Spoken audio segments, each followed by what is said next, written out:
இந்த வீடியோவில் article 5லேருந்து article 11 வரைக்கும் ஷார்ட் அண்ட் ஸ்வீட்டாக பார்க்கலாம். அடுத்த வீடியோவில் தனித்தனியாக ஒவ்வொரு ஆர்டிகல்ஸையும் எடுத்து அதில் எக்ஸாமில் கேட்ட இம்பார்ட்டண்டான கொஷின்ஸ் ப்ளஸ் அடிஷ்னலாக கொஞ்சம் டீட்டெயில்ஸோட பார்க்கலாம்.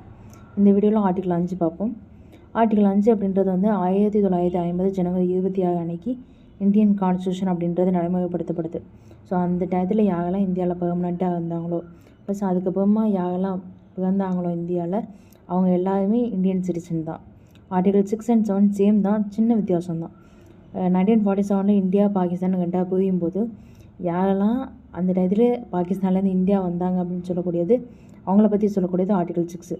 ஆர்டிகல் 7ல் அந்த டயத்தில் ஒரு குழப்பமான சூழ்நிலை தானே.